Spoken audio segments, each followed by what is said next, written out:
me how great is our God, and oh, to see how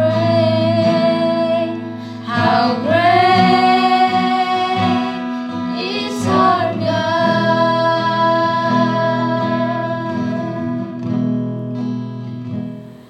Mari kita berdoa untuk kebenaran firman Tuhan. Bapa kami yang ada di sorga, kami mengucap syukur untuk 1 minggu berlalu Tuhan sudah jaga pelihara kami. Pagi hari ini, saat ini kami akan mendengar kembali firman-Mu. Biarlah firman-Mu menguatkan kami, menghidupkan kami, dan membuat kami semakin menaruh kepercayaan kami hanya kepada Tuhan saja. Urapi hamba-Mu oleh Roh Kudus pagi hari ini, dan urapi firman-Mu. Terpujilah Engkau Tuhan, dalam nama Tuhan Yesus kami berdoa. Haleluya. Amin. Amin, amin. Selamat pagi Bapak Ibu. Salam. Mari kita akan kembali belajar firman Tuhan. Saat ini kita sudah mengakhiri bulan Januari 2021 dengan tema tentang menabur benih. Dan saya berdoa, saya meyakini bahwa sampai saat ini, ketika Bapak Ibu mendengar 1 bulan kemarin, bulan Januari 2021, tentang topik menabur benih, Bapak Ibu akan terus menabur benih yang baik, benih kebenaran, benih firman di dalam setiap langkah, baik keluarga, bermasyarakat, maupun di tempat pekerjaan, dimanapun Bapak Ibu berada. Sudah tetap sampai hari ini tetap menabur benih. Amin. Dan bulan Februari kita akan belajar satu kata, pengharapan.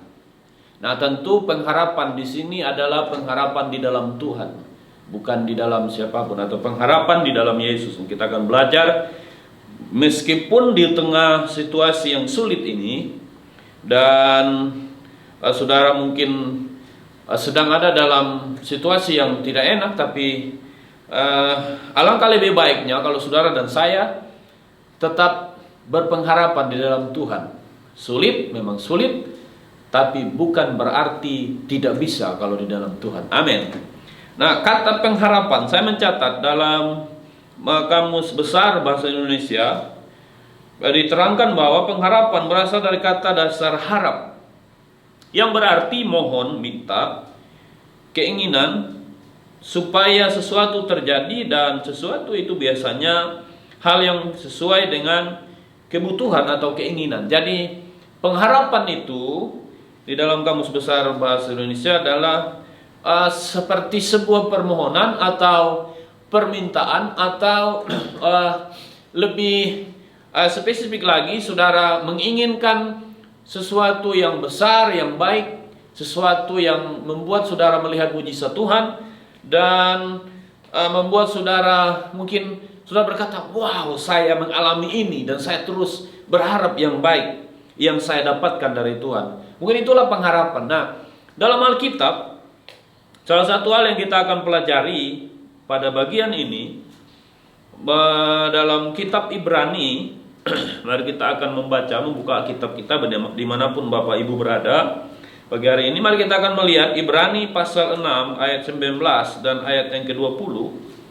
Demikian firman Tuhan, Ibrani pasal 6 ayat 19 dan 20, dikatakan seperti ini.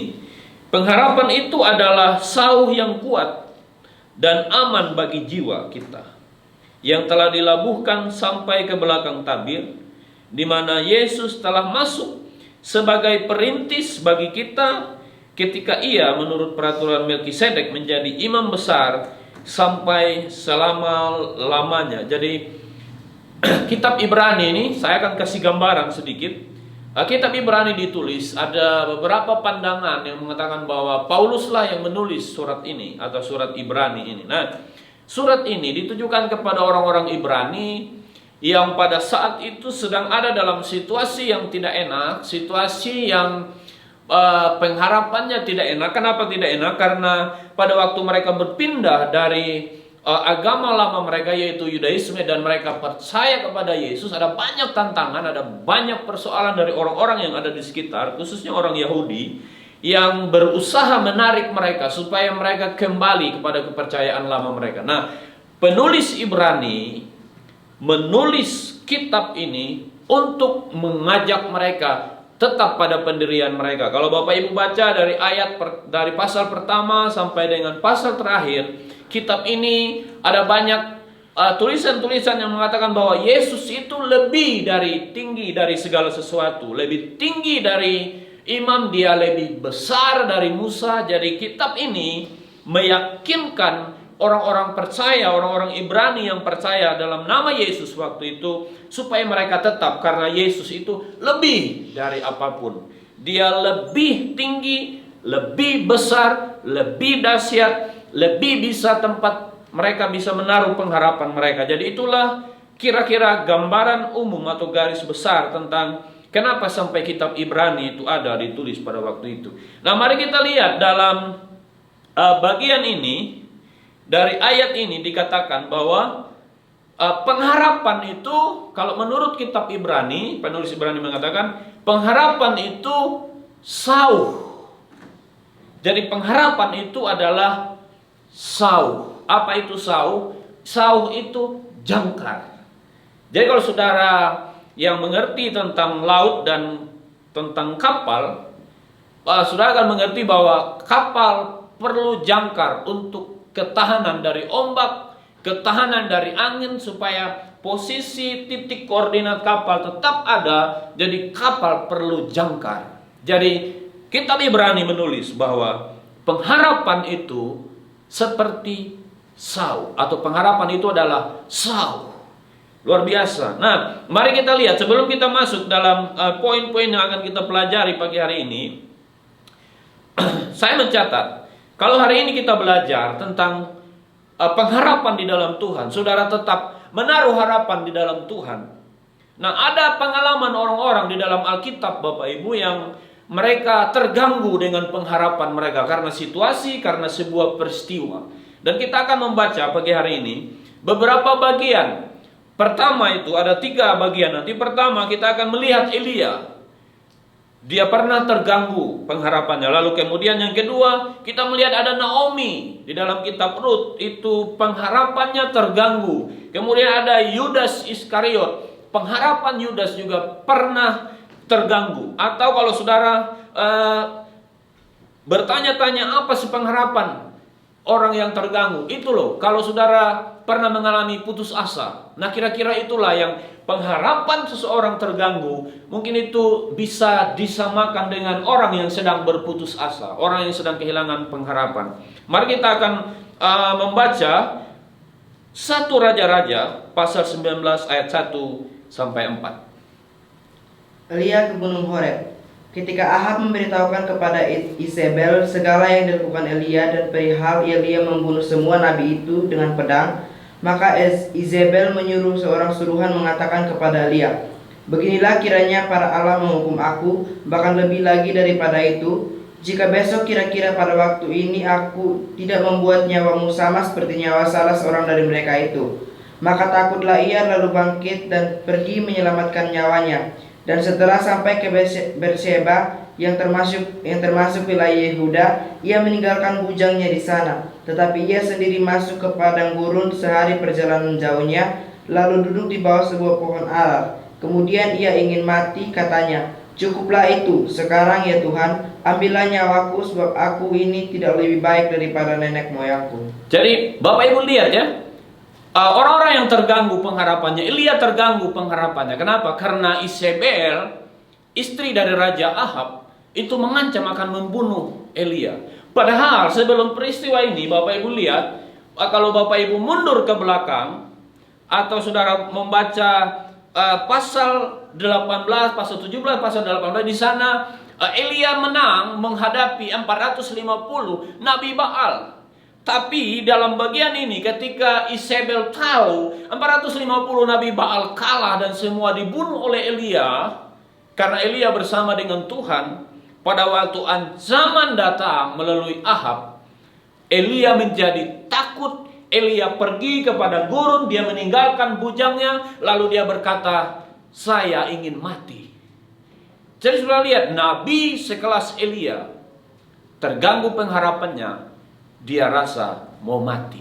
Mungkin Bapak Ibu pernah seperti Elia, mau mati saja, cepat-cepat mati. karena situasinya. Nah, itulah orang-orang yang terganggu pengharapan. Jadi bahaya Bapak Ibu kalau pengharapan di dalam Tuhan terganggu. Bahaya. Bahaya, keputusannya ngawur. Ingin mati. Percuma, cukuplah aku tidak lebih baik dari nenek moyangku, kata Elia. Mari kita lihat lagi dengan Naomi. Rut pasal 1 ayat 20 dan 21. Demikian firman Tuhan. Tetapi ia berkata kepada mereka, janganlah sebutkan aku Naomi, sebutlah aku Mara, sebab yang Maha Kuasa telah melakukan banyak yang pahit kepadaku. Dengan tangan yang penuh aku pergi, tetapi dengan tangan yang kosong Tuhan memulangkan aku. Mengapakah kamu menyebutkan aku Naomi? Karena Tuhan telah naik saksi menentang aku, dan yang Maha Kuasa telah mendatangkan malapetaka kepadaku. Lihat Naomi ya, orang yang harapannya terganggu, dia akan berkata, jangan panggil aku Naomi. Naomi itu Bapak Ibu artinya manis, sedap. Kalau saudara yang suka masak, mungkin begini gambarannya. Naomi itu bisa dibilang masako, gula sabu kalau di Sumba. Seperti gula sabu, manis, sedap dia arti nama Naomi.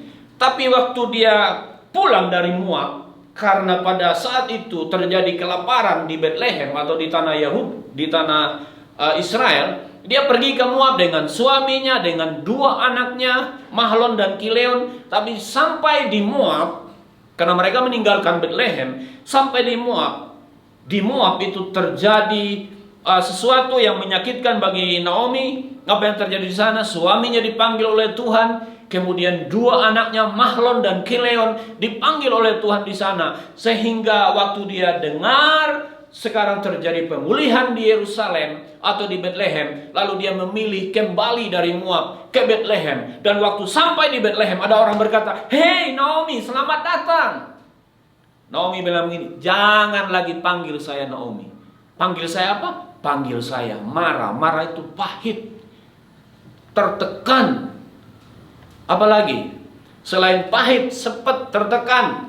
Kemudian yang Maha Kuasa telah naik saksi kepada Naomi. Sehingga apa? Menurut Naomi, apa yang terjadi di Moab itu adalah sebuah malapetaka yang membuat Naomi kehilangan jati dirinya. Yang namanya sebenarnya manis, tapi dia berkata, jangan panggil Naomi, panggil aku Mara. Karena segala sesuatu yang pahit terjadi dalam hidupku. Bahaya Bapak Ibu, kalau saudara kehilangan pengharapan, saudara bisa kehilangan jati diri. Bahkan saudara kemungkinan besar iman saudara tidak akan naik. Kenapa? Karena orang yang hilang pengharapan, jati dirinya seperti Naomi akan hilang. Dia berkata, bukan Naomi lagi. Padahal sebenarnya tidak ada yang mengganti nama Naomi. Nama Naomi tetap Naomi. Orang Moab tidak pernah mengganti nama Naomi. Tetap saja Naomi, manis sebenarnya. Hanya yang menjadi persoalan, Naomi kehilangan pengharapannya dengan mengatakan, saya bukan lagi manis, tapi saya pahit. Jadi hati-hati, jangan sampai saudara kehilangan pengharapan seperti Naomi. Kemudian yang terakhir, mari kita lihat Yudas Iskariot, kehilangan pengharapan. Matius 27 ayat 3-5, demikian firman Tuhan. Pada waktu Yudas yang menyerahkan dia melihat bahwa Yesus telah dijatuhi hukuman mati, menyesallah ia. Lalu ia mengembalikan uang yang 30 perak itu kepada imam-imam, kepala dan tua-tua, dan berkata, aku telah berdosa karena menyerahkan darah orang yang tak bersalah. Tetapi jawab mereka, apa urusan kami dengan itu? Itu urusanmu sendiri. Maka ia pun melemparkan uang perak itu ke dalam bait suci, lalu pergi dari situ dan menggantung diri. Apa yang terjadi dengan Yudas? Kehilangan pengharapan yang Yudas miliki fatal sekali. Sebenarnya kalau mau dilihat dosa Yudas, pengkhianatan Yudas kepada Yesus dengan 30 keping uang perak, kalau mau disejarkan dengan pengkhianatan yang dilakukan oleh Petrus, sama nilainya. Dosanya sama. Petrus juga bahkan sebelum ayam berkokok, sudah 3 kali Petrus menyangkal. Dia bilang, tidak, saya tidak kenal. Waktu orang tanya, engkau yang saya lihat ada bersama dengan Yesus. Dia bilang, oh, kamu seperti orang gila. Saya tidak kenal yang kamu maksudkan Yesus. Tapi yang membedakan adalah tentang pengharapan mereka. Yudas terganggu pengharapannya, lalu dia mengambil keputusan yang salah. Dia menggantung diri. Hati-hati Bapak Ibu. Beda dengan Petrus.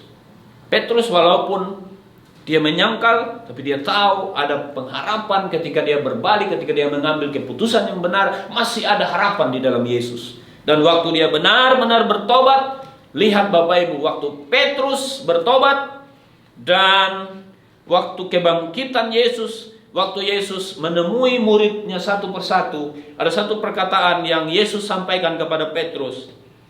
Petrus, apakah engkau mengasihi aku? Petrus mengatakan, ya, aku mengasihi engkau. Jadi hati-hati Bapak Ibu, termasuk saya juga sebagai hamba Tuhan. Ketika pengharapan saudara terganggu, ketika pengharapan di dalam Tuhan itu tidak lagi menguasai hidup kita, menguasai pikiran kita, menguasai hati kita, maka akan keluar tindakan yang aneh, tindakan yang irasional, yang tidak masuk akal yang kita akan ambil. Jadi pagi hari ini, satu pesan kebenaran yang kita tangkap dari Ibrani, bahwa pengharapan itu adalah sauh. Pengharapan itu jangkar, dia daya tahannya dahsyat. Dia bisa menahan kapal yang besar. Jadi kalau saudara di dalam pengharapan dengan Tuhan, maka ada daya tahan yang kuat dalam hidup saudara menghadapi setiap segala sesuatu. Amin.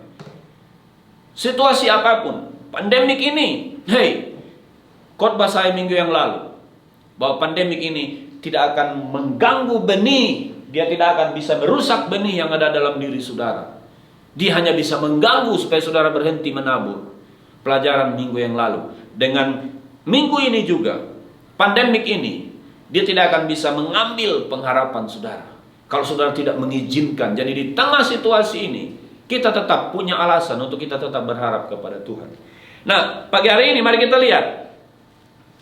Tadi saya mengatakan pengharapan itu sauh atau jangkar. Jadi kalau saudara dan saya berharap di dalam Tuhan, pengharapan itu menjadi penahan.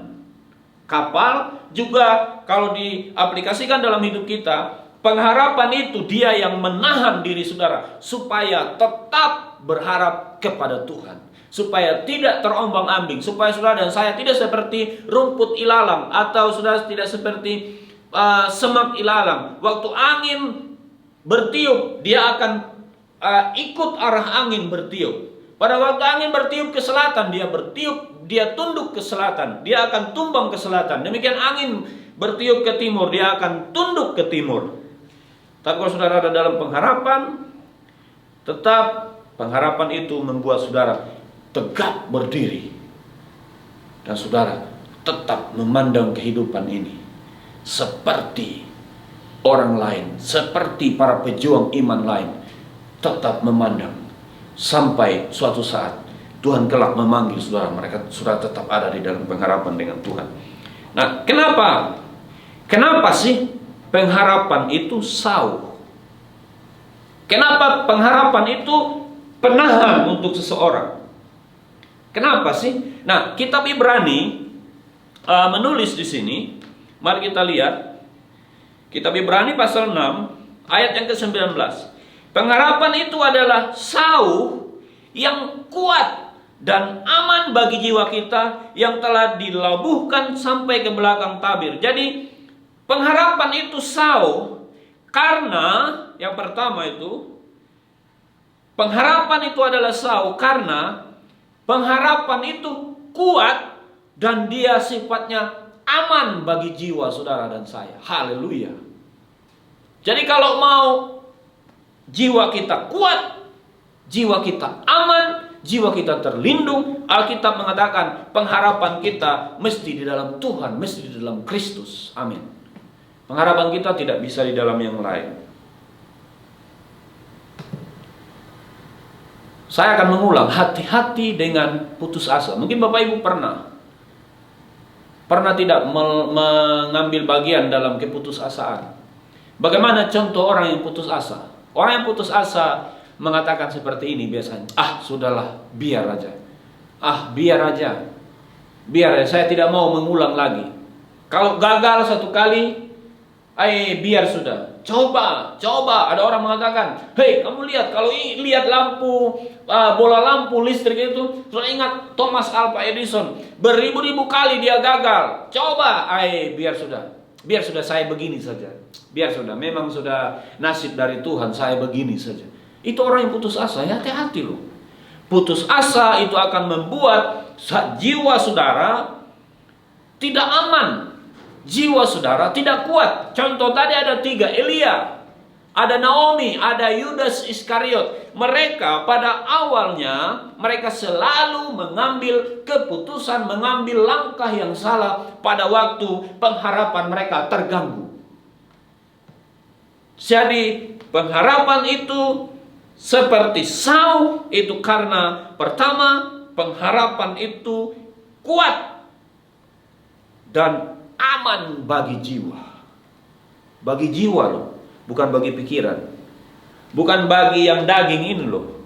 Dia sifatnya bagi jiwa. Membuat saudara dan saya tidak sakit jiwa. Haleluya.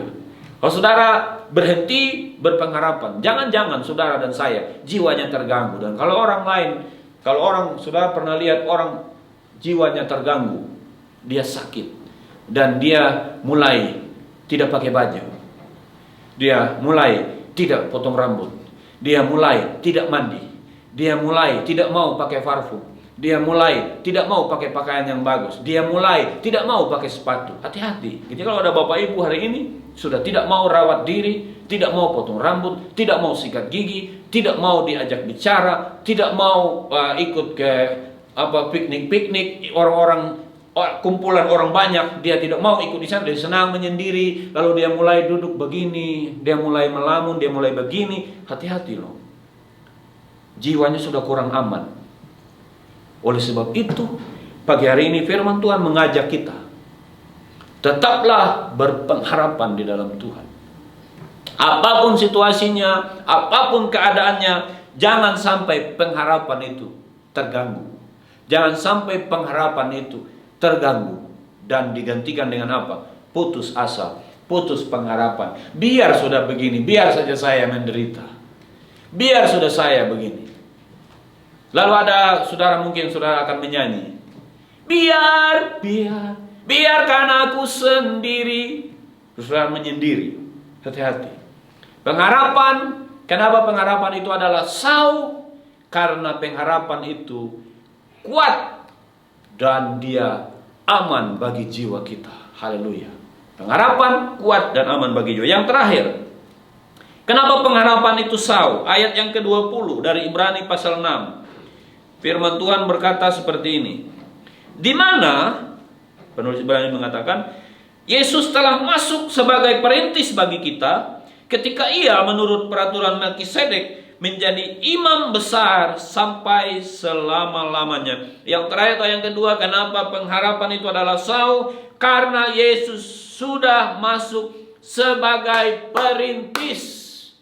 Jadi untuk pengharapan, yang merintis pengharapan itu adalah Kristus. Yang merintis pengharapan, yang memulai segala sesuatu. Kalau berharap sama Tuhan itu akan ada masa depan yang baik, itu ketika Kristus datang dalam dunia ini. Ketika Tuhan ada bersama dengan seseorang. Ketika seseorang percaya kepada Yesus, mengaku Yesus adalah Tuhan, hidup dalam Yesus, maka pengharapan itulah ada di dalam hidup orang tersebut. Jadi pengharapan itu adalah Saul. Kenapa? Karena Yesuslah satu-satunya yang pertama kali merintis. Sehingga waktu orang menaruh pengharapan di dalam Tuhan, orang itu akan kuat. Orang itu akan tetap berdiri teguh. Orang itu akan tetap mukanya terangkat. Alkitab mengatakan itu. Jadi mengapa pengharapan itu Saul? Yang pertama tadi, karena pengharapan itu kuat dan aman bagi jiwa. Bagi jiwa siapa? Bagi jiwa orang yang ada pengharapan. Lalu yang kedua, kenapa pengharapan itu Saul? Karena Yesus sudah masuk sebagai perintis bagi pengharapan itu. Ayat 20. Yesus yang membuat pengharapan itu bermanfaat untuk kita. Pada waktu kita berharap, mungkin orang akan berkata, tidak mungkin. Apa kamu itu? Kamu mau apa? Saya mau bisnis, saya mau jadi pengusaha yang sukses, yang berhasil. Saya akan membuat langkah begini. Ada orang langsung datang begini, apa kamu? Level tidak usah, kasih tinggal sudah itu. Untuk apa itu percuma? Lalu saudara mulai percaya dan kehilangan pengharapan. Hey, stop. Kalau saudara berharap di dalam Tuhan, apa yang engkau lakukan dengan jerih lelahmu, saya percaya Tuhan akan melakukan perkara hebat. Kalau saudara sebagai pelajar, kalau saudara berharap kepada Tuhan akan berhasil dalam pendidikan, lalu mulai saudara belajar dan mulai saudara melibatkan Tuhan, Tuhan akan membuat engkau berhasil. Harapanmu ke depan itu akan sukses, akan berhasil di dalam Tuhan. Amin Bapak Ibu. Jangan Bapak Ibu menaruh pengharapan di dalam uang. Meskipun uang penting. Kenapa tidak boleh menaruh pengharapan di dalam uang? Karena uang itu tidak membuat aman jiwamu. Karena uang itu tidak membuat jiwamu kuat. Ingat tadi pengharapan itu kuat kalau kita di dalam Tuhan. Uang memang penting. Mungkin engkau berkata begini, saya punya keluarga yang besar. Jangan engkau menaruh, coba-coba menaruh pengharapanmu dengan keluargamu yang besar. Karena pengharapan di dalam keluarga yang besar itu bukan membuat jiwamu aman dan kuat. Itu bukan pengharapan yang kuat. Kemudian mungkin saudara berkata, pengharapan bisa saja kepada kekuatan, kejayaan. Apa kekuatan? Atau pengharapan itu engkau bisa taruh di posisimu hari ini, atau posisimu di masa depan. Tuhan berkenan angkat saudara, lalu saudara sudah tidak menaruh pengharapan kepada Tuhan lagi, tapi saudara menaruh pengharapan kepada posisi itu. Hey, ingat nasihat firman Tuhan hari ini. Pengharapan yang ada dalam posisi itu dia tidak kuat, dia tidak aman. Tapi pengharapan di dalam Tuhan, Alkitab mengatakan, dia seperti sauh jangkar yang kuat. Dia aman buat jiwa kita. Dia kuat buat jiwa kita, membuat jiwa kita kuat. Haleluya. Jadi mari pagi hari ini saya mengajak, di tengah pandemik, di tengah kesulitan ekonomi, di tengah kesulitan mencari pekerjaan, di tengah kesulitan terhadap virus ini, di tengah kesulitan apapun, mari kita tetap menaruh pengharapan kita di dalam Tuhan. Memang tidak segampang pada waktu kita mengatakan, tapi di dalam pengharapan perlu iman, perlu keteguhan, perlu kepercayaan diri, perlu setiap hari kita bergaul dengan Tuhan, berdoa membaca firman.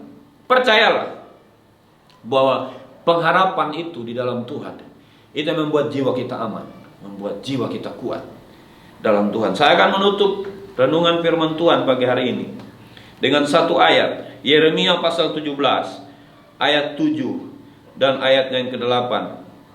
Mari Bapak Ibu kita akan baca bagian ini, Yeremia pasal 17 ayat 7 dan 8. Yeremia pasal 17 ayat 7 dan 8. Demikian firman Tuhan. Diberkatilah orang yang mengandalkan Tuhan, yang menaruh harapannya pada Tuhan. Ia akan seperti pohon yang ditanam di tepi air, yang merambatkan akar-akarnya ke tepi batang air, dan yang tidak mengalami datangnya panas terik, yang daunnya tetap hijau, yang tidak khawatir dalam tahun kering, dan yang tidak berhenti menghasilkan buah. Jadi kalau pengharapan saudara dan saya di dalam Tuhan, Yeremia berkata, kita seperti pohon yang ditanam di tepi aliran air, yang akar-akarnya akan merambat ke tepi batang air, dan yang tidak mengalami datangnya panas terik, yang daunnya tetap hijau, yang tidak khawatir dalam tahun-tahun kering, dan yang tidak berhenti menghasilkan buah. Amin untuk firman Tuhan. Saya berdoa Bapak Ibu di rumah, atau Bapak Ibu yang menonton video ini setelah acara atau dalam YouTube atau dalam Facebook, saudara akan mengalami pemulihan tentang pengharapanmu kepada Tuhan. Bahwa di dalam Tuhan tetap ada pengharapan. Karena pengharapan di dalam Tuhan itu seperti sauh yang kuat dan aman bagi jiwa. Amin buat firman Tuhan. Mari kita berdoa. Bapa, terima kasih. Kami mengucap syukur hari ini untuk kebenaran-Mu yang memerdekakan kami. Biarlah kami tetap berpengharapan di dalam Tuhan. Di tengah situasi apapun, di tengah keadaan apapun, pengharapan kami tidak boleh terganggu, tidak boleh hilang, tidak boleh berganti dengan putus asa. Sebab kami tahu fatallah akibatnya kalau kami putus asa. Tapi kami akan terus berpengharapan di dalam Engkau. Berdoa Tiap orang-orang yang mendengar firman Tuhan ini, mereka diberkati, mereka dikuatkan, mereka diubahkan oleh Tuhan. Terpujilah Engkau Tuhan, dalam nama Tuhan Yesus kami berdoa. Haleluya. Amin. Oke, terima kasih Bapak Ibu sudah mendengar firman Tuhan pagi hari ini. Saya mengingatkan semua keluarga besar INCW Ngapu, kalau Bapak Ibu ingin memberi persepuluhan atau persembahan, sudah bisa memberi di rekening gereja di bawah ini. Sudah bisa memberi rekening ke dalam rekening gereja, atau Bapak Ibu bisa memberi secara langsung kepada bagian keuangan Ibu Heni di Payeti di warung Depot Adam. Tuhan memberkati. Mari kita akan menerima berkat Tuhan, kita akan berdoa. Bapa, terima kasih. Aku berdoa bagi jemaat keluarga besar INCW Ngapu yang meskipun di tengah situasi sulit, mereka tetap memberi persepuluhan, persembahan mereka kepada Tuhan. Bapa, berkati apa yang mereka kerjakan, berkati bisnis mereka supaya berhasil dalam nama Yesus. Berkati mereka yang bekerja di instansi pemerintah sebagai pengajar, bekerja di BUMN, apapun, bekerja di sawah, ladang, apapun yang mereka kerjakan, Tuhan membuat semuanya menjadi berhasil dalam nama Tuhan Yesus. Terima kasih, kami menyerahkan 1 minggu ke depan hidup kami dalam pimpinan tangan Tuhan. Engkau memberikan kami kesehatan, imun tubuh yang kuat di dalam Engkau. Terpujilah Engkau Tuhan, kami mengucap syukur. Bapak Ibu Saudara yang diberkati oleh Tuhan, mari kita akan menerima berkat Tuhan. Tuhan memberkati engkau dan melindungi engkau. Tuhan menyinari engkau dengan wajahnya dan memberi engkau damai sejahtera. Tuhan menghadapkan wajahnya kepadamu dan memberi engkau damai sejahtera mulai hari ini sampai Maranatha Tuhan datang menjemput kita. Adapun seluruh berkat ini kita terima dalam nama Tuhan Yesus. Amin. Selamat pagi. Shalom untuk kita semua.